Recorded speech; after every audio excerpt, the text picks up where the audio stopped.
partimos. Bien, aprovechando las prácticas de verano, decidimos tomar los seminarios de los viernes, pero hacer temas un poquito, presentarlo de manera... ¿Sí, más adelante? Sí, claro. Sí, claro, no se cae la puerta. Por acá se pueden meter.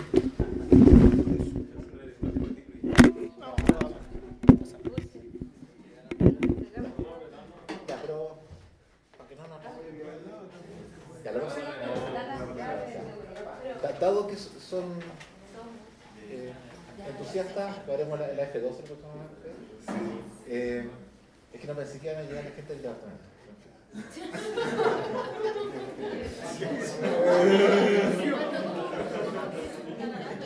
No,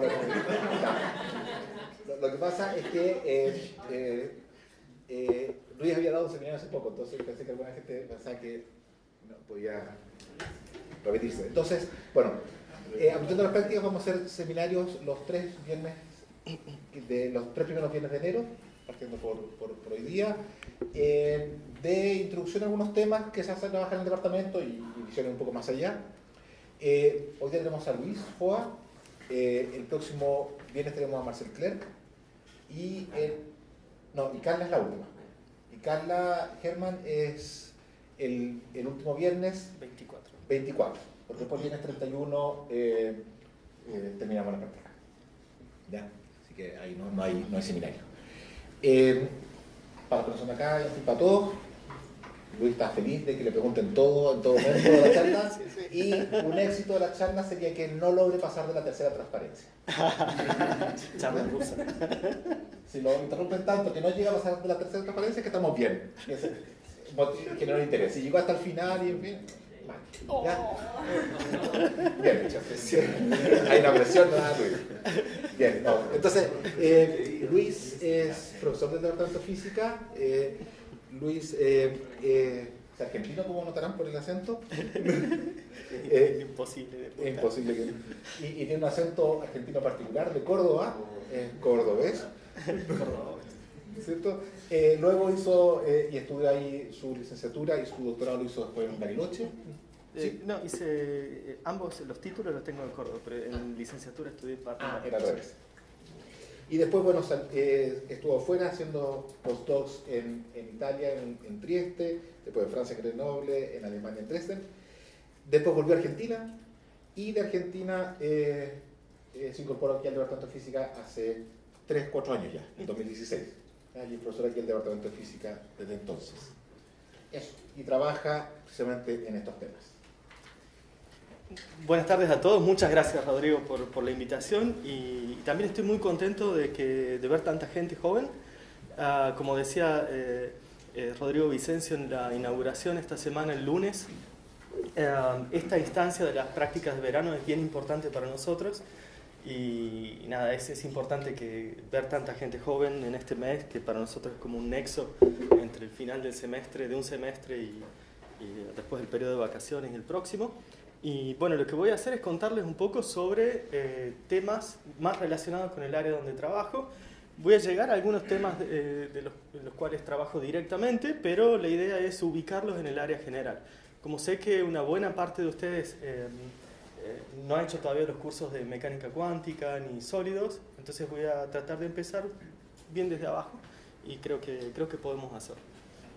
Entonces la charla va a ser sobre, voy a hacer un camino desde el grafeno hasta los aislantes topológicos.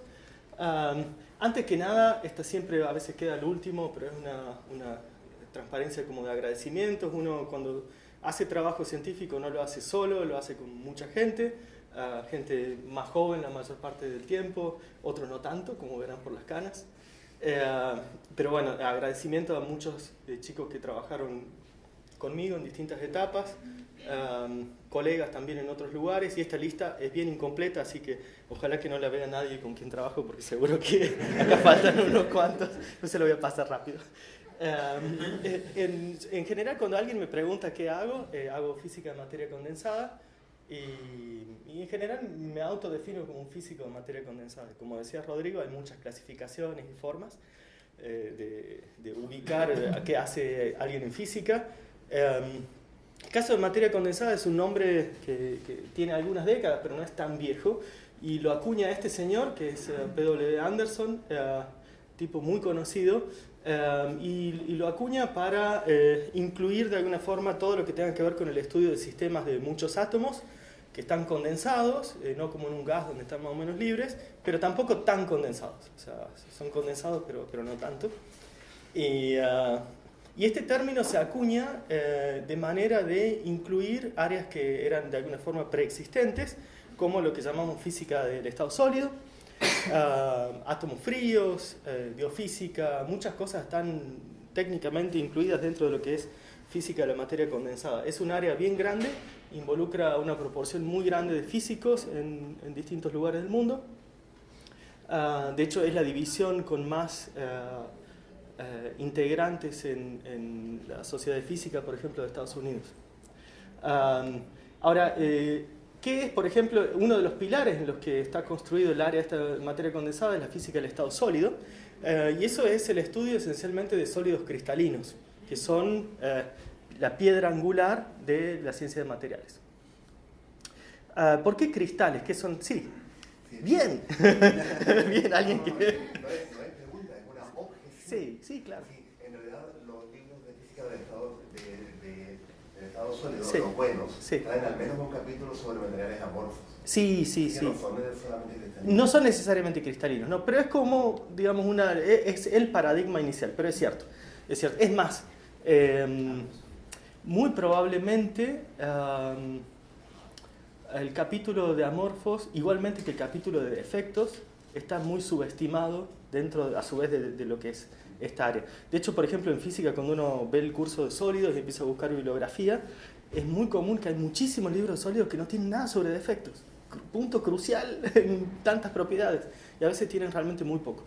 Y sí, eso no puedo coincidir más, en que está el capítulo largamente subestimado, en gran parte porque se conoce menos y es más difícil. Entonces la gente trata de mostrar una historia más bonita. Pero bueno, en gran parte, gran parte de lo que entendemos empieza con cristales. ¿Y qué son cristales? Son arreglos regulares de átomos. Es un mundo etéreo hermoso. Si uno piensa en el concepto abstracto de un cristal, es increíble. Es algo bien, bien bonito, con mucha simetría. Y acá me gustaría rescatar esta frase, que es una frase a su vez que un físico de Chile muy conocido rescata en un libro reciente que se llama ¿Por qué la información crece? Es una frase que él rescata a su vez de Schrödinger. Schrödinger tuvo algunos textos muy al final de su vida. Uno se llama What is Life? Que es bien interesante. Y en ese texto una de las cosas que dice es que el fenómeno de la vida cuelga de dos piedras angulares. Por un lado, aperiodicidad, que muchos físicos teorizaban que era un elemento necesario para codificar la información de la vida. ¿Por qué aperiodicidad? Porque en algo periódico es más difícil tener más información. Entonces hay más información por ahí en algo que es aperiódico que en algo periódico. Y por otro lado, otra cosa que también es necesaria es la naturaleza cristalina de algún material. ¿Por qué? Porque la aperiodicidad entonces hace falta para lograr poner suficiente información codificada en ese cristal, y por otro lado la naturaleza cristalina hace falta para lograr que esa información se preserve en el tiempo. ¿Sí? Los cristales de alguna forma son formas excelentes, fabulosas, de preservar información en el tiempo, de forma muy duradera. Entonces esos dos elementos son cruciales, son los que están esencialmente en el ADN. Cuando la gente descubre cuál es la estructura del ADN, lo interesante es que ya se estaba teorizando que tenía que ser algo aperiódico. Sí, preguntas. Me generó una duda, porque la definición de un cristal es que tenga periodicidad. Sí. No necesariamente, la definición del cristal uno lo puede hacer en base a orden. Después, si hay periodicidad o no, uno la puede jugar. ¿No? Pero lo que es importante es que exista orden. Sí, en general, la mayor parte del tiempo uno piensa en un cristal como con un orden perfecto, pero uno podría pensar a algo aperiódico como un límite particular de un cristal. Esencialmente lo que uno hace es transforma una celda en algo muy muy grande, y en algún límite en que esa celda realmente ocupa todo el universo, uno tiene la cosa aperiódica. Pero uno puede partir de algo periódico, simplemente lo aumenta. Es un límite. Pero bueno, este concepto entonces es bien potente porque fíjense que está condensado en lo que tiene que ver con la vida. Realmente necesitamos cristales, necesitamos esa estructura periódica por otro lado para codificar suficiente información y está ahí. Entonces, como les decía, los cristales nos permiten preservar información, que es algo crucial como humanidad, ¿no? Poder preservar información es algo que es crucial. ¿Esta área de qué se trata? ¿Qué cosas la gente estudia? Bueno, algunas de las cosas que la gente estudia, por ejemplo, teoría microscópica de sólidos, teoría de bandas, efectos de interacciones, electrón-electrón, electrón-fonón, propiedades eléctricas, térmicas, transporte de electricidad, de calor, de energía, propiedades mecánicas. Y algo bien importante es propiedades que llamamos emergentes. Y ahí de nuevo aparece este señor, Philip Anderson, con un trabajo que es bien icónico. El título es More is Different. Este trabajo más es diferente o algo así. Este trabajo aparece, fíjense, en el 72. Ya tiene bastante tiempo. Y es un trabajo que realmente vale mucho la pena leer. Yo les recomiendo fuertemente. Es de esos trabajos que más que leer hay que leerlo y rumiarlo, digerirlo, volverlo a pensar. Tiene cosas bien interesantes. Esa es la cita, aparece en Science en el 72. Y él, una de las cosas que dice, es como una especie de ensayo. Él lo que dice es que la capacidad de reducir todo a componentes fundamentales no implica la capacidad de comenzar por esos componentes y reconstruir el universo. Y el punto que él hace tiene que ver esencialmente con que esa hipótesis construccionista se rompe ante dos cosas que aparecen irremediablemente en la realidad, que tienen que ver con la escala de las cosas y la complejidad. Entonces, lo que termina ocurriendo cuando uno tiene muchos componentes juntos es que el comportamiento de ese conjunto muy grande de agregados, partículas elementales o lo que uno quiera imaginarse dependiendo del caso, no se puede entender de manera simple en términos de las propiedades de los componentes individuales. Aparece algo más. Ese algo más son los que llamamos propiedades emergentes, y eso es el More is Different del título del paper, y es un capítulo realmente fascinante. En general, el momento en que uno ve propiedades emergentes aparecen cosas que son curiosas e interesantes. Esto también es parte de este ensayo. Él en algún momento cita una charla famosa entre dos escritores, Fitzgerald y Hemingway, donde discuten. Uno dice que los ricos son diferentes de nosotros y otro dice sí, tienen más dinero. Y la cosa es que el pensamiento que hay detrás es que diferencias a veces cuantitativas llevan también a diferencias cualitativas. Y tiene que ver con este tema de la emergencia. Es bien interesante. Entonces, nada, estas cosas, entonces propiedades emergentes, también están dentro de materia condensada, y en general diría que son las cosas más interesantes que hay en el campo de una u otra forma. Algo que es también particular, diría, de la materia condensada, y esto es una opinión personal, es que la materia condensada en general tiene un aspecto dual. Por un lado hay cosas que son fundamentales y por otro lado hay cosas que son realmente útiles. ¿Por qué? Porque uno tiene alrededor de esto, de esta área, muchísimas cosas que tienen aplicación directa. Lasers, transistores, electrónica en general.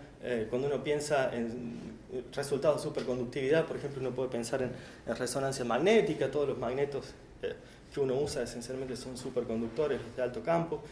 Hay muchísimas propiedades. Hay gente que va más allá. Por ejemplo, este señor que escribe columnas en distintas revistas que son conocidas, va más allá y dice que si hay una chance muy alta que si la vida de uno fue afectada en algún momento por un físico, era un físico de materia condensada en vista de estas aplicaciones. Bastante fuerte. Esta es la parte, hay que vender el área.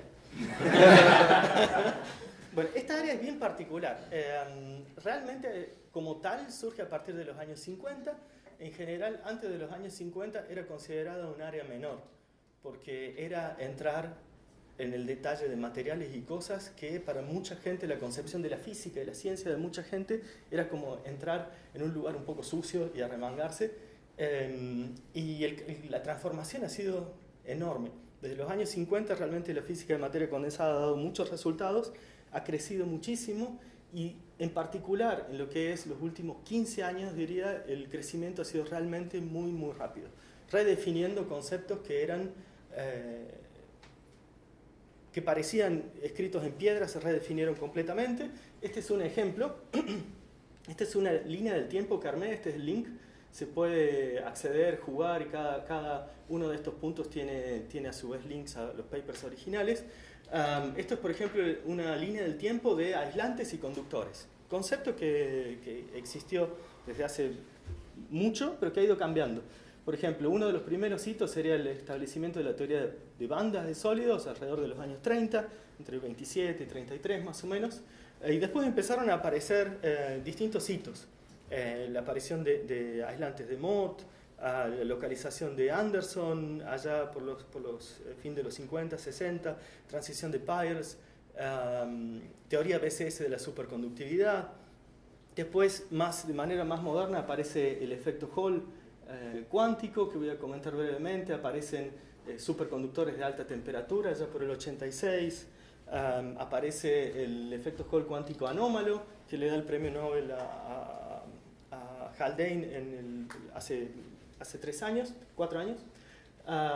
Después aparece allá por el 2004 el grafeno como primer material bidimensional aislado en el laboratorio, que también voy a hablar ahora. Esencialmente yo me voy a concentrar en esta última parte con algún flashback hasta acá. Pero van a ser los últimos años. Después aparece, muy poco después, los aislantes topológicos, predicción teórica en 2005, realización experimental en 2D en 2007, realización experimental en 3D en 2008. Aparecen después cosas más exóticas como los aislantes topológicos de Floquet, que estos, por supuesto, están empujados porque a mí me interesa como área, pero si no, no aparecerían quizás. Después aparecen los semimetales de Weyl en 2015, aislados experimentalmente, superconductividad en capas de grafeno rotadas en 2018, y hace 2 semanas los supermetales, que son la última forma de toda esta clasificación rara, y siguen apareciendo más. Esto realmente no tiene fin, y esta lista, como dice ahí arriba, es incompleta y seguramente imprecisa en muchas cosas. Lo que acá están puestos como puntos no son realmente puntos, siempre hay algún precedente anterior, es muy difícil establecer eso, pero sirve como una guía. Entonces, como para que tengan una idea. Y de punto de vista más amplio, yo lo que les estoy mostrando es del último siglo, pero de punto de vista más amplio, los materiales siempre han estado al origen de todas las cosas, han ido definiendo eras, desde la búsqueda de piedras mejores para hacer mejores herramientas, hasta mejores metales, y esencialmente han ido definiendo todas nuestras eras a lo largo de los siglos. Y están metidos en nuestra cultura, en expresiones que van desde, por ejemplo, cuando uno dice mercado negro. El mercado negro viene de una de las teorías sobre el origen del término, viene esencialmente del contrabando de grafito, en una época en que el grafito era muy codiciado, había una sola mina de grafito grande en Europa, y el valor era tan grande que los mineros podían sacar de la mina un pequeño pedazo y venderlo en el mercado negro, que tenía ese nombre porque esencialmente el grafito es un material que si uno lo toca, rápidamente uno queda con las manos manchadas, entonces de negro. Entonces era el mercado negro asociado a eso. Y está lleno de esas cosas. Hasta están nuestros superhéroes. El grafeno últimamente ha reemplazado el hombre de hierro, se pasó al grafeno, esto en algunas historietas previas. O sea que realmente está embebido en casi todas las cosas que hacemos. Entonces, bueno, eso a nivel de ubicación en el área. Yo lo que voy a hacer ahora es les voy a contar un poquito. Voy a arrancar con una historia de un elemento, voy a agarrar el carbono, voy a mirar sus alótropos, sus distintas formas en las que aparecen en la naturaleza, hasta llegar al grafeno. Les voy a contar un par de cosas sobre el grafeno, por qué es interesante y demás. Fíjense que la aislación experimental, como vimos en esa línea del tiempo, está en 2004. Y de ahí voy a pasar a los aislantes topológicos. Voy a mencionar un par de cosas, por qué son interesantes. ¿Qué son estas cosas exóticas? ¿Qué es eso de aislante topológico? Y esencialmente lo que les voy a mostrar es que la idea que teníamos hasta ese momento de que era un aislante y que era un conductor estaba incompleta. Le faltaba todo un capítulo que eran los aislantes topológicos, y dentro de ese capítulo todavía siguen apareciendo muchas cosas. Una de ellas tiene que ver con los estados topológicos más allá del equilibrio, en sistemas que ahora ya no están en equilibrio termodinámico, y ahí aparecen estados que son un poco más, todavía más exóticos, y bueno, ahí voy a comentar un poquito algunas cosas que hacemos, pero muy brevemente, y después las conclusiones. Preguntas hasta acá, dudas. Estoy avanzando demasiado rápido para el estándar. Así que si hay preguntas, por favor. Sí. Los supermetales, como sí.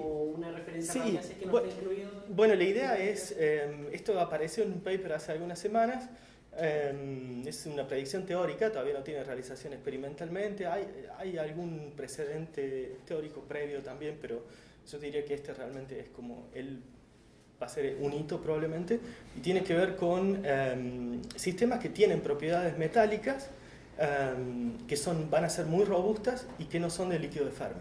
O sea, ahora es debido a interacciones. Cuando uno piensa en un metal, la mayor parte del tiempo está pensando en un metal que se puede describir en un esquema de partícula independiente. Con estos no, las interacciones son bien importantes y dan lugar a propiedades que son a su vez diferentes de otras fases interactuantes, como por ejemplo la de superconductores. Y eso es como uno de los últimos gritos en la comunidad. Sí. ¿Qué tipo de interacciones? Electrón-electrón. Fuertes. Sí, eso como para dar una idea. Entonces vamos a comenzar con el carbono. Hay un autor que es muy interesante, que es Primo Levi. Primo Levi tiene un librito que se llama La tabla periódica. Y en la tabla periódica tiene capítulos asociados a cada elemento. Cuando llega al carbono, él dice del carbono que el carbono es un elemento especial porque le dice de alguna forma algo diferente a cada persona, haciendo alusión a que el carbono realmente está en la estructura de los elementos que dan lugar a la vida. Y hace toda una discusión muy interesante. Y es cierto, el carbono de alguna forma da lugar a elementos que pueden ser bien diversos. Uno puede pensar, por ejemplo, en el diamante o el grafito. Fíjense que son bien distintos. El diamante se ve muy bonito, el grafito parece algo más feo, pero este realmente es más estable. ¿Sí? Entonces, de hecho, el diamante viene del griego, quiere decir inalterable, y mucha gente trata de venderlo usando esa propiedad. De una publicidad de una compañía que vende diamantes, son diamantes para siempre, pero como les decía, no es tan durable. Ya alrededor de 1772, Lavoisier se había dado cuenta de que si uno calentaba diamante en vacío, se transforma en grafito. Va a una fase termodinámica que es más estable. Entonces, le sigue dando brillo a pesar de que no lo tenga. Y esa gran variedad de formas tiene que ver con la estructura atómica. Cuando uno mira el carbono tiene una estructura atómica que es bien especial. Los electrones, como decía Rodrigo Soto en su charla inaugural, los electrones que están bien cerca del core, del núcleo, no juegan ningún rol, los que importan son los que están más afuera, y ahí tenemos 4 electrones que se van a tener que acomodar en estos orbitales que vienen del átomo hidrogenoide. Y acá viene algo que a mí me gusta siempre enfatizar cuando doy el curso de Mecánica Cuántica 1, que es que cuando uno resuelve el átomo de hidrógeno y encuentra las soluciones, algo que es bien importante es que las soluciones para un hamiltoniano que tiene determinada simetría no tienen por qué tener la misma simetría que el hamiltoniano. Y eso es algo que muchas veces, viniendo de nuestra intuición clásica, nos cuesta ver. Y si eso fuera así, si las soluciones tuvieran que tener la misma simetría, todas serían esféricamente simétricas porque el potencial es esféricamente simétrico. Entonces nos perderíamos estos orbitales. Y con ello nos perderíamos la capacidad del enlace. No tendríamos realmente la riqueza de enlaces que tenemos dependiendo de la configuración electrónica de un átomo. Entonces realmente ese hecho de que las soluciones no tengan que tener, las autofunciones no tengan que tener la misma simetría del hamiltoniano es bien crucial. Realmente está a la base de que tengamos enlaces con la riqueza que tienen. Entonces lo que ocurre es que partiendo de estos uno los puede combinar de distintas formas para generar distintas direccionalidades, que fíjense que todas quiebran la simetría de esa rotación. Y por ejemplo uno puede combinar estos 4 para generar estos 4 orbitales que están a lo largo de este forman como un tetraedro, o podría combinar solamente para armar 3 en un plano y quedarme con otro que es perpendicular al plano. Entonces eso me va a dar estructuras que son bien distintas. Esto me va a dar estructuras que son tridimensionales como las del diamante, que es un aislante. En cambio esta me va a dar una estructura que es jerárquica. Esencialmente lo que tengo son muchas capas siguiendo esta estructura planar con ángulos de 120 grados. Cada una de estas capas sería una capa de grafeno y entre sí van a tener alguna interacción realmente débil, pero ahora lo importante es que me va a quedar un electrón libre que va a ser un PZ, que me va a dar un montón de propiedades importantes de conducción en este sistema, que ahora va a ser esencialmente grafito. ¿Sí? El grafito entonces tiene esa estructura que les acabo de mostrar. Se ve así, son piedritas. Ahora justo me olvidé en casa las piedritas, siempre tengo varias piedritas de grafito y las voy pasando. Y la última vez que di un curso sobre estas cosas me llevé las piedritas y quedaron en mi mochila.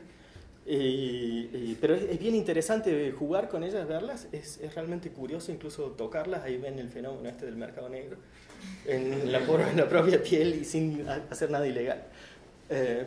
Y esencialmente es el material que se usa en la mina de lápiz. Cuando uno escribe con una mina de lápiz de grafito, lo que está haciendo es, de alguna manera, aplicando un esfuerzo horizontal entre capas, y lo que está haciendo entonces es, como el acople entre capas es tan débil, ese esfuerzo alcanza para desplazar una capa sobre otra, y lo que uno está haciendo es dejando una estela de multicapas de grafeno, que son cada una de estas capas individuales, sobre el papel. Entonces, cuando uno está escribiendo, esencialmente lo que estaba haciendo es dejando estelas de multicapas de grafeno sobre el papel. En algún momento probablemente habrá habido una y no nos dimos cuenta. Hasta hace no mucho. Entonces, bueno, ambos son alótropos del carbono, eran los únicos hasta la llegada de los fullerenos. Esto ocurre en el año 85. Son moléculas como esta, por ejemplo, este es carbono 60, que es como una pelota de fútbol, compuesta por pentágonos y hexágonos, ¿no? Y el nombre viene de las construcciones un poco futuristas que hacía este señor Fuller. Esta es una construcción que, si no me equivoco, está en Montreal.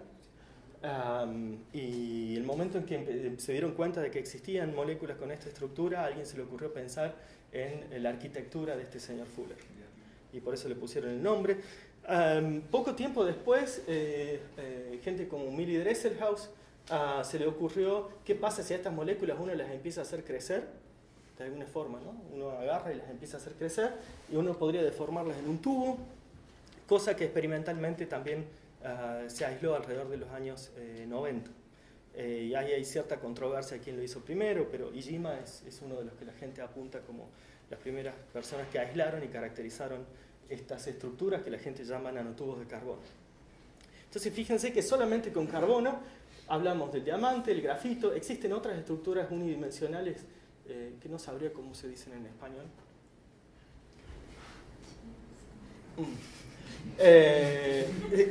Lo voy a omitir de la charla, sí, no sé. Y se me produjo un blanco. Después, bueno, seguimos con grafeno, nanotubos de carbono, fullerenos. Esa era toda la línea de alótropos. Ahora, a pesar de que de alguna forma la madre o el padre de todas las estructuras que tienen arquitectura bidimensional es el grafeno es el que llegó al último. Realmente había muchísimas otras y el grafeno es el que llegó al último. ¿Por qué? Porque mucha gente pensaba que este material así no podía existir, que no iba a ser estable, y tomó realmente bastante tiempo. Hay un interés enorme en este material desde 2004. Yo les voy a comentar algunas cosas. Típicamente es algo que se puede hacer con relativamente poco. La barrera de entrada para entrar en nanoscala es relativamente poco. Se puede obtener por exfoliación micromecánica, que es un nombre bonito para decir, es usar cinta scotch. Y esencialmente lo que se hace es se usa una placa de grafito, y ahora con la cinta scotch uno la exfolia. O sea, lo pego, saco y ahora me queda algo más fino. Y después empiezo a probar. La cuestión es que estadísticamente, si repito este proceso muchas veces y ahora lo deposito sobre un wafer, va a aparecer en algún momento alguna capa muy delgada, eventualmente de una capa. Y eso es lo que hizo la gente en Manchester en experimentos que llamaban experimentos de viernes por la tarde. Estos dos señores, Andrei Geim y Konstantin Novoselov, tenían toda una historia alrededor de estas cosas. Yo el momento en que escuché por primera vez en un pasillo que alguien había hecho esto con cinta scotch, en esa época trabajaba, no recuerdo si fue en Italia o en Francia, y lo primero que me vino a la cabeza es que sabía de uno de ellos por una cosa que no tenía nada que ver y que era muy, muy graciosa, que es que este tipo trabajaba antes en Nijmegen, en Holanda, y lo que había hecho es, usando el alto campo magnético que tenían en el laboratorio, hizo levitar a una rana. Esencialmente es un efecto que existe, cualquier ser vivo, cualquier cosa es esencialmente agua, y uno siempre puede generar un efecto magnético si el campo magnético es suficientemente fuerte. Y esto era para demostrar que el campo magnético era suficientemente fuerte. Este tipo se le ocurrió, pongamos la rana ahí adentro, porque a su vez le estaban haciendo mucha presión porque trabajaba en una facilidad de alto campo magnético y no lo utilizaba. Entonces hizo un video con esto y hicieron una publicación donde también está un tipo muy famoso que es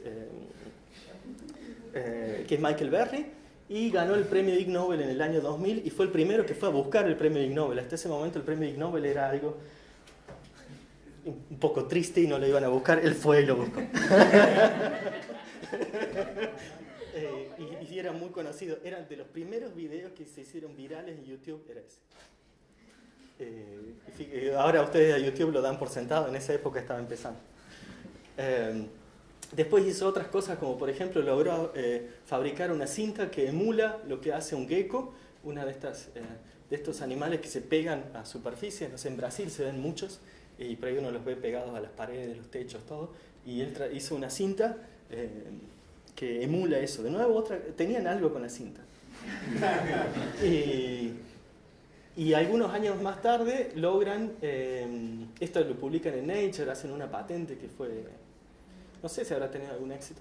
Y poco tiempo después se proponen en esos experimentos que hacían, todos eran experimentos de viernes por la tarde, o sea, eran cosas de fuera del programa de investigación usual que tenían y serio. Y dentro de esos proyectos uno era lograr la capa de grafito más delgada que se podía conseguir. Y eso lo logran en el año 2003, se publica en 2004 porque el paper lo rechazan un par de veces. Y logran publicar. Bueno, ahí empieza toda una serie de descubrimientos que los llevan a tener el premio Nobel en el año 2010. Y nada, y ese es el proceso de cómo se hace la exfoliación. Hay un video en internet que lo pueden ver, que hicimos hace ya algunos años. Creo que no vale la pena mostrarlo acá. Pero lo pueden ver ahí, es un video que hicimos hace 9 años sobre esas cosas. Esencialmente lo que uno hace es deposita esas multicapas sobre un sustrato, que es un sustrato con silicio y dióxido de silicio, como está el perfil acá, y después uno en el microscopio las puede ver a ojo desnudo. Y eso es algo que tuvo un rol bien importante en el desarrollo de este campo, porque con muy poco, fíjense que es cinta, grafito que existe en cualquier laboratorio y un microscopio relativamente común, uno puede ver, fíjense que acá esto que se ve bien delgado es una monocapa, esto de acá probablemente ya tiene más capas, y hubo algo casual que ayudó mucho en el desarrollo de este campo, que es que el sustrato que tenían en el laboratorio era un sustrato estándar en microelectrónica, que es un sustrato donde hay silicio y dióxido de silicio, y el espesor de dióxido de silicio es de 300 nanómetros. Ese espesor tan particular está muy cerca del máximo de contraste, del espesor que da contraste máximo a ojo desnudo cuando uno lo ve en el microscopio. Entonces, casualmente, si hubiera sido otro espesor, existía cierta chance de que no lo hubieran visto, ¿no? Entonces, haciendo interferencias en láminas delgadas, uno puede ver que hay un espesor que es óptimo, y esto se entendió años después de que el grafeno se aisló y toda la gente hablaba de él. Esto recién se entendió 3 años después, y es algo re simple. Entonces, bueno, ese es el video para los que quieran verlo después. Está en YouTube, tiene audio original. Entonces, Entonces, bueno, ¿por qué mucha gente se interesó después en este material que abrió de alguna forma un capítulo dentro del área de materia condensada? Por muchas cosas. Era una puerta de entrada a un tipo de materiales que llamamos hoy bidimensionales, no en un sentido matemático, sino en un sentido físico, en el sentido de que lo que ocurre es que la longitud de onda típica de los electrones que viven ahí ahora es tal que la dimensión en una de las direcciones es más chica que esa longitud de onda o es del mismo orden. Entonces lo que termina ocurriendo es que esencialmente los electrones están confinados a un plano. ¿Sí? Y eso es algo que antes se había podido hacer, pero con muchísimo cuidado y con experimentos muy caros. Acá ahora aparece un material que físicamente se puede llamar bidimensional y es el más delgado entonces que podamos imaginar. Empezaron a ocurrir cosas, la gente empezó a medirle propiedades y empezó a encontrar propiedades récord, un récord después del otro.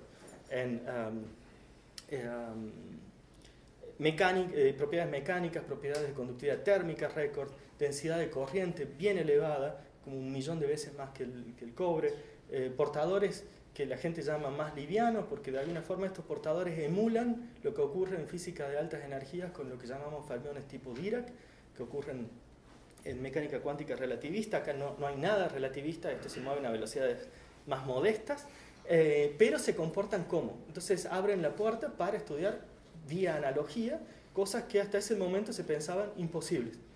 De hecho, era tan fuerte que el señor Geim le gustaba usar la imagen de que tener una muestra de grafeno en una muestra sobre un escritorio era como tener el CERN sobre el escritorio, por la posibilidad esta de emular cosas. No es tanto, pero tampoco tanto menos. Después, a nivel de métodos de producción, ha habido gran avance en métodos de producción. Estos ya son papers que son relativamente viejos, pero que eran los primeros hitos en producción escalable de estas cosas. Por ejemplo, muestras en exfoliación de fase líquida, muestras que son monocapas muy grandes, y esto ya está a escala preindustrial e industrial. A nivel de física empezaron a aparecer vía analogías muchísimas cosas muy interesantes, especialmente corroboración de efectos que la gente esperaba para física de altas energías, empezaron a verse en una muestra de grafeno en un laboratorio. Aparecieron cosas bastante más exóticas, como posibilidad de tener un efecto Hall cuántico a temperatura ambiente. Voy a comentar qué es el efecto Hall en breve. Y empezaron a aparecer algunas posibilidades de aplicaciones. Lo que es aplicaciones, hay como una especie hay como grupos de aplicaciones muy distintas. Las aplicaciones que la gente pensaba al inicio probablemente no son las que van a aparecer en algún momento. El material igual es relativamente joven, pero las aplicaciones que realmente ganaron cierto momento más rápido son otras que eran menos esperadas y que tienen que ver con cosas más rústicas. Por ejemplo, la gente inicialmente pensaba que esto iba a reemplazar el silicio. No va a reemplazar el silicio. El silicio es una tecnología muy establecida y con mucho capital invertido, y es muy poco probable que nadie reemplace el silicio un día al otro. Pero sí en otras cosas donde no había muchos candidatos. Por ejemplo, en lo que es pinturas, recubrimientos o como aditivo para mejorar resistencia de muchos materiales, es excelente porque es muy barato.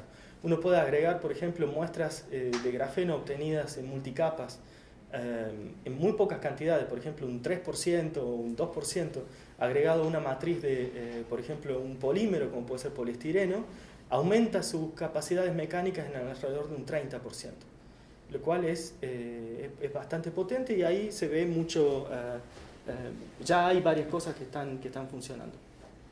Ahora, apenas apareció el grafeno, la gente dijo, bueno, esto es un material bidimensional que se genera esfoliando una matriz que era de una dimensión más grande, pero con una estructura jerárquica.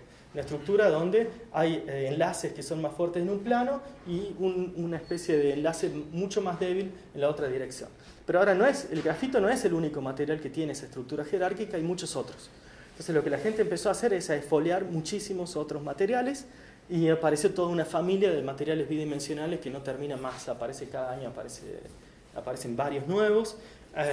Hoy hay muchísimos de estos con distintas propiedades, cada uno tiene algo. Y algo que está ocurriendo mucho es, en los últimos años la gente se ha empezado a fijar en cómo ahora volver a 3 dimensiones, pero a partir de estas estructuras con una estructura jerárquica. Entonces ahora uno puede tener estructuras bidimensionales que tienen enlaces que son bien fuertes dentro y ahora hacer una especie de stacking entre distintas de estas, apilarlas y armar estructuras que pueden ser mucho más complejas, que van hasta materiales nuevos que ahora van a hacer todo este apilamiento de materiales bidimensionales a dispositivos. Y ahí lo que se trata de hacer es usar las propiedades beneficiosas que puede tener cada uno de los materiales constituyentes. Típicamente interacciones que uno quiere que estén y demás, uno las va a ir agregando y tratando de usar. ¿Cómo estamos de tiempo? Sí. Pero no me queda claro el eso de apilar nuevas capas, porque sí. Se supone que si apilo capas de grafeno debería obtener grafito y volvemos al... Claro, gracias por la pregunta. Bueno, en general acá estaba pensando en apilar, por ejemplo, puedo tener una capa de grafeno y una capa de alguno de estos otros materiales bidimensionales de la familia, como por ejemplo disulfuro de molibdeno, que está acá en este gráfico, y ahora uno los puede apilar como está en este dibujo, ¿no? Y entonces ahora cuando los apilo, dependiendo a su vez de las relaciones de las constantes de red, como son en uno y en otro, puedo tener propiedades muy distintas para ahora este sándwich completo. Sí. Cuando queremos hacer eso, por ejemplo, es como para transmitir electricidad sí. como en el plano, sí. Y que este acoplamiento como que produzca que los poppings cambien de alguna sí. forma y eso produce algo entretenido. Sí. Porque si no, como, ¿por qué apilaríamos hacia arriba si no se mueve hacia arriba? Bueno, hay distintos, es muy buena pregunta, Miguel, hay distintos puntos con esto. Uno es tratar de usar las capas para influenciar una de ellas y así poder hacer cierto grado de manejar o controlar la conducción. Por ejemplo, uno lo que puede hacer es, el grafeno per se es un material que está hecho por carbono es relativamente liviano y tiene una spin-órbita muy baja, interacción spin-órbita muy baja. La interacción spin-órbita es algo que se quiere para muchos materiales porque es lo que ayuda, por ejemplo, a que aparezcan estas propiedades topológicas que les voy a contar en un poco. Entonces, lo que se hace a veces es, una de las cosas que se está haciendo es usar una capa de un material que tiene interacción spin-órbita fuerte para, por proximidad, inducir interacción spin-órbita en la capa que está encima, que es grafeno. Después, hay cosas más raras y que por ahí escapan a lo que uno pensaría inicialmente, que tiene que ver con que, por ejemplo, aunque yo piense en dos capas de grafeno y las estaqueo, dependiendo del ángulo entre ellas, puedo tener propiedades que son muy raras. Entonces, aunque sea grafeno sobre grafeno, como poner ahora hacer un sándwich y poner pan y pan, parece que no es tan divertido, pero ahora esto tiene propiedades muy raras. Uno ahora cuando las empieza a rotar entre sí puede generar cosas muy extrañas. Una de las cosas que se descubrieron hace muy poco es que si uno elige el ángulo entre las capas de manera muy especial, uno puede ver superconductividad en el material. La superconductividad es a temperaturas bajas, son 4 Kelvin, pero el argumento es que la naturaleza del mecanismo es similar al que se encuentra en los superconductores de alta temperatura, solamente que ahí es de baja. Pero es interesante igual, girar una capa y tener superconductividad era altamente inesperado. Entonces, la idea cuando uno arma estas capas es hacer, yo siempre uso el ejemplo de la hamburguesa, es como una hamburguesa con un par de argumentos, con un par de ingredientes, está bien, cada uno de estos ingredientes es un material distinto, pero si uno pone más ingredientes, la hamburguesa se vuelve más deliciosa, y hay incluso un paper que yo creo que debería ganar el Ig Nobel, pero no lo ganó todavía, de unos tipos que hicieron un estudio del juego entre cuán manipulable es el sándwich, y cuán delicioso es. Y son tendencias que van opuestas. Cuanto más delicioso, menos manipulable, ¿no? Y algo parecido pasa con los materiales. Entonces, lo interesante es que uno vuelve de alguna forma a 3 dimensiones, pero de un ángulo distinto. Después algo ¿cuánto tiempo vamos? Perdón, me quedé sin reloj. 40. Ok, 10 minutos. Sí. Vamos ahora, Power. Vamos. Después aparece. Después hay café y podemos seguir conversando con Seguro. Después aparecen, las sorpresas no se acaban. De hecho, lo que catalizó el descubrimiento del grafeno es que la gente empezó a pensar en una dirección que había sido olvidada durante muchos años. Y esa dirección llevó al descubrimiento de lo que la gente llama hoy aislantes topológicos. Esencialmente, cuando uno piensa en un metal o un aislante, lo único que los diferencia es, estos son los estados energéticos, pinto en color los que están ocupados, me quedan los que están vacíos. Normalmente si el espacio entre los ocupados y los vacíos es nulo, entonces yo puedo hacer lo que uno llama una excitación de una energía que puede ser infinitesimalmente pequeña. Yo puedo sacar un electrón de ahí del borde y llevarlo justo ahí arriba con una energía que puede ser infinitesimal. Apenas hay una brecha energética, esto ya cuesta una energía finita, entonces no puedo hacer una excitación tan fácil, entonces uno piensa en aislantes. Los semiconductores son materiales con gap chico, pero esencialmente la misma idea. Y uno pensaba que esencialmente esto era todo respecto de metales y aislantes, ¿no? Salvo algunas fases interactuantes que se habían descubierto, uno pensaba que dentro del esquema de una partícula eso era todo, hasta la llegada de los aislantes topológicos.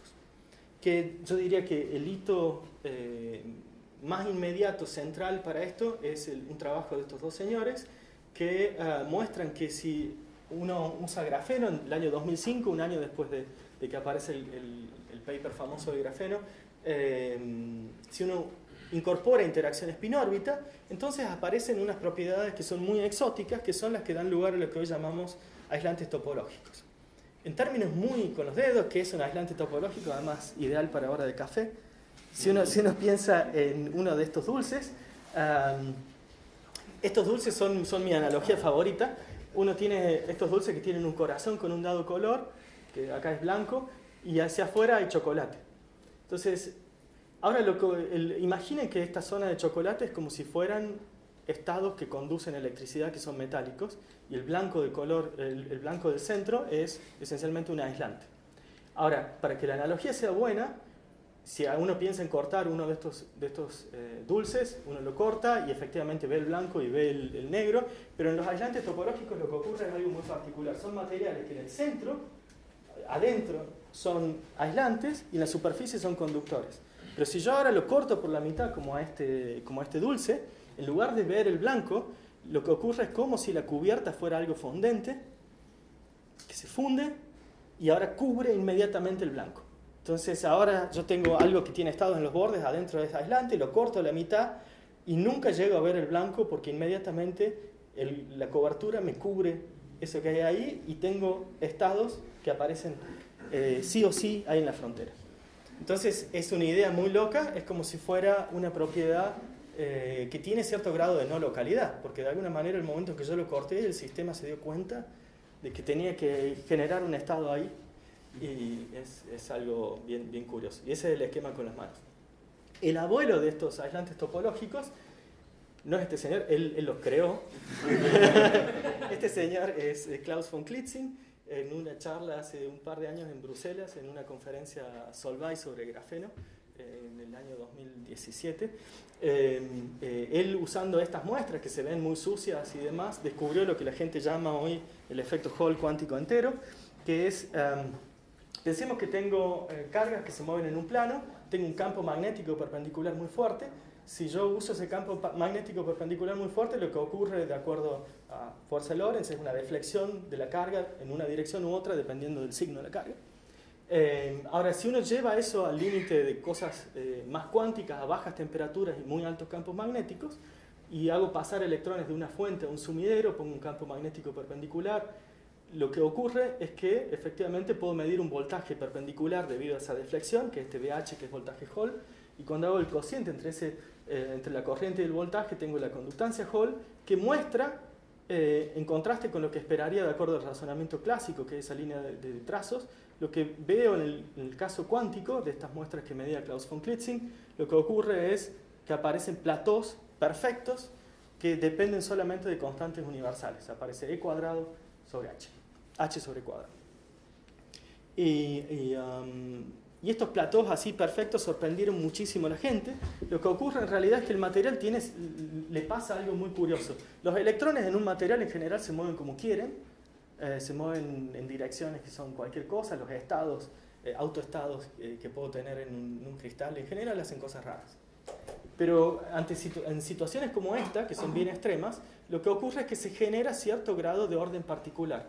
El bulto del material se vuelve aislante y por los bordes tengo estados que se propagan por ellos como si el borde fuera una calle de una sola dirección.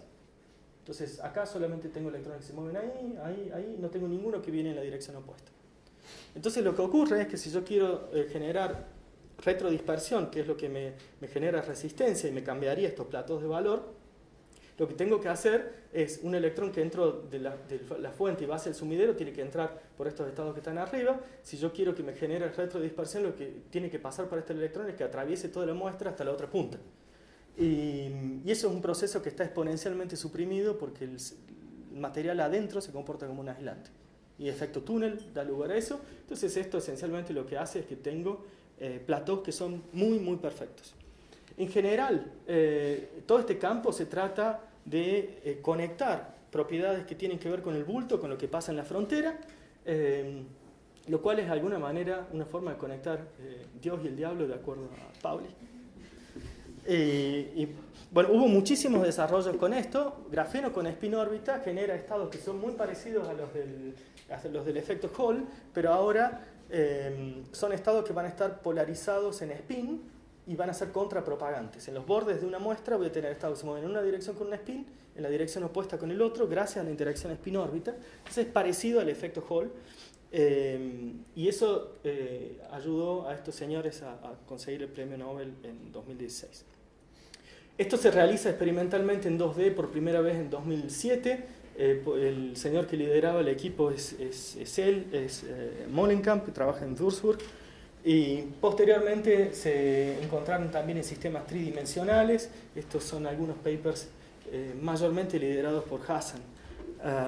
¿Qué se puede hacer con estos estados? Bueno, la propiedad de que estos estados tengan que aparecer sí o sí, como les contaba en el ejemplo de estos dulces que los corto al medio y ahora si lo corto al medio realmente el estado aparece de nuevo ahí de borde, es que son tremendamente robustos y esa robustez los hace que sean muy buscados, porque en general las propiedades cuánticas, así como estas que son más sutiles, son frágiles. Pero en estos sistemas son robustos y por eso mucha gente piensa en usarlos, por ejemplo, para computación cuántica. Pero más que eso, hay muchísimas cosas muy interesantes que están sirviendo como puente para distintas comunidades. Por ejemplo, estas cosas son muy interesantes también ahora en óptica, en sistemas mecánicos, en muchas otras cosas. Y la historia no cambia ahí, no termina ahí, hay muchas otras cosas que aparecen que tienen que ver con fases topológicas ahora más allá del equilibrio. Y nada, estamos tratando de escapar a la bestia como podemos, pero hay algunos temas en los que trabajamos que tienen que ver con, por ejemplo, estados topológicos en sistemas no hermitianos, estados topológicos en sistemas que ahora están más allá del equilibrio porque uno lo que hace es los ilumina con luz muy fuerte y usa la luz para cambiar las propiedades del material. O sea, esencialmente uno cuando usa luz normalmente la usa de manera de simplemente observar algo. Ahora uno también lo puede usar para cambiar propiedades intrínsecas de un material y generar estados híbridos, que ahora no son estados electrónicos puros, son estados de electrones y luz. ¿Sí? Van a ser estados que viven en un espacio compuesto. Y esas son cosas en las que hemos trabajado durante algunos años, esencialmente tratando de usar la luz como un switch topológico. Se puede generar un efecto Hall asociado a estos estados topológicos híbridos entre electrones y luz, efecto que era muy difícil de ver experimentalmente. Apareció experimentalmente hace un par de meses en Nature y realmente hacía falta alguien especial para hacerlo, hacía falta un MacGyver para lograrlo y lo hicieron hace muy poco. Así que nada. Después están apareciendo algunas cosas, esto para terminar un poco, están ocurriendo cosas más interesantes que van en la dirección de algo que mencioné al principio, que tiene que ver con propiedades emergentes. Uno ahora lo que puede tratar de hacer es generar propiedades emergentes usando, por ejemplo, luz. Y algo que, por ejemplo, este es un trabajo que apareció en Nature Physics hace también 3-4 meses. Acá lo que hacen es tienen grafeno, lo irradian con luz, que es luz linealmente polarizada. La polarización lineal no tiene ninguna quiralidad específica, en contraste con la polarización circular. Entonces uno no esperaría ninguna respuesta quiral porque la luz con la que uno ilumina no la tiene. Sin embargo, si uno logra sintonizar la frecuencia y las características de la luz con la que está incidiendo, uno puede lograr que el campo resultante tenga propiedades quirales. Porque, por ejemplo, El campo que los electrones ven ahí está compuesto en parte por el campo externo, pero también por la respuesta propia del material, la realimentación, el feedback que da el material. Lo que ocurre es que si ese feedback que da el material es suficientemente fuerte, entonces podría ocurrir, y es lo que se ve acá, esencialmente el flujo de Berry es una propiedad topológica que tiene que ver con que el material ahora va a generar una quiralidad. Esta es la amplitud de la luz. Lo que ocurre es que pasada una amplitud crítica, el sistema entra en un estado biestable en el cual va a elegir un sentido de rotación. Y ahora los electrones, debido a una resonancia plasmónica, van a empezar a girar espontáneamente en una dirección. Entonces, si yo tengo un disco de grafeno, ahora lo que voy a ver es algo que ocurre por el feedback del material. Entonces, es algo que no era predecible o no era entendible, al menos de manera simple, en base a las propiedades de los electrones individuales, pero ahora la interacción da esa propiedad y eso es una propiedad emergente. De repente ahora uno genera una respuesta que es magnética, y es un magnetismo que no tiene que ver con spin como ocurre normalmente, es magnetismo orbital y es fuera del equilibrio. Están apareciendo cosas como, por ejemplo, uno puede inducir ondas de densidad de carga, que ahora los electrones conspiren para tener se acumulen con cierta periodicidad en un cristal, también usando la luz. Y esto tienen aún menos tiempo, por eso no aparece el número de volumen ni nada, solo el de hoy. Esto es bien reciente, también son cosas que van en la misma dirección. Aparecen cosas como estos cristales de tiempo que llama la gente, que son todavía más locas. Uno no solo puede pensar cristales en espacio, pero uno también puede pensar ahora cristales usando la dimensión temporal y tener ahora un sistema físico que tenga algún comportamiento de alguna forma repetible. Ha habido un montón montón de discusión sobre esto. El campo de los time crystals empezó con un paper que la gente después se dio cuenta que estaba mal y en base a eso se inició toda una discusión y es realmente fascinante. Este artículo en particular está muy bueno para los que les interese en general entrar. Es de noviembre, apareció en Scientific American, está muy bien escrito. Y nada, a nivel de cosas. Algunos papers que hemos escrito en esos temas. Ahora estamos haciendo algunas cosas también con estados topológicos en sistemas no hermitianos. Son sistemas que tienen ganancias y pérdidas, como ocurre en fotónica, por ejemplo. Así que si quieren leer algo de eso, ahí hay otra referencia. Así que bueno, con eso, como ya estoy pasado de tiempo, voy a terminar. Entonces lo que hice es les mostré una especie de pequeño tour, pasando por el diamante, el grafito, el grafeno, pasando por fullerenos y nanotubos. Les conté un poquito sobre el grafeno, sobre estos aislantes topológicos y algunas de las direcciones nuevas que se abren más allá del equilibrio. Hay muchísimos nuevos materiales y cosas y formas de pensar que estos materiales a su vez generan y que se portan a otras áreas y que creo que van a ser seguramente interesantes en el futuro. Y acá hay algunas cosas que pueden usar como material complementario y gracias.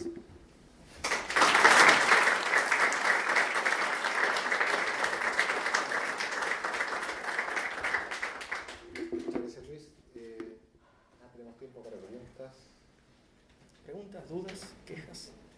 Sí.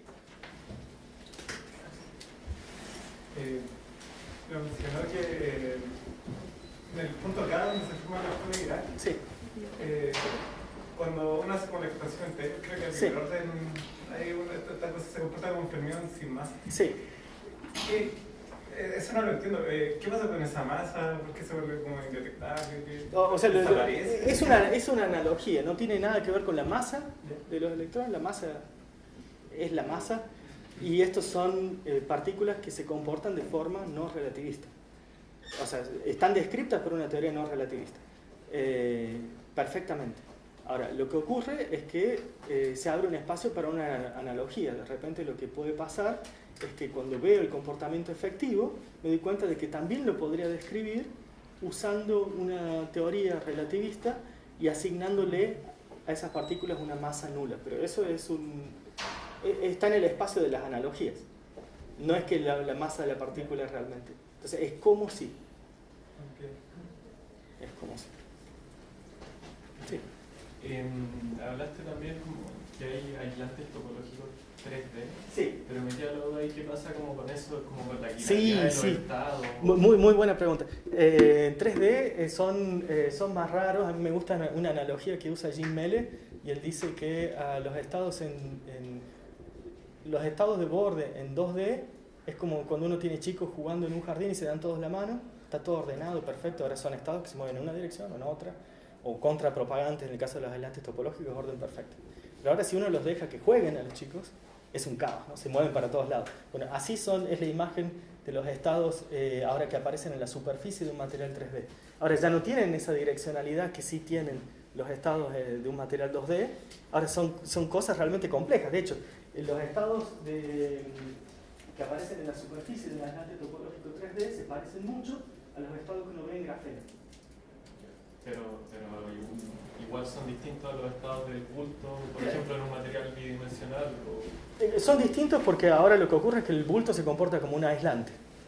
Estos ahora están confinados a moverse por esa superficie, pero por esa superficie se mueven como quieren. No tienen el orden en el movimiento que tienen cuando uno tiene un material 2D que es topológico. Y ahora entonces el borde es una D y ahí o me muevo por ese borde en una dirección o nada. Ahora el tener el plano abierto genera cosas distintas. Menos restricciones. Exactamente. Y es más complicado también de controlar. ¿Más preguntas? ¿Dudas?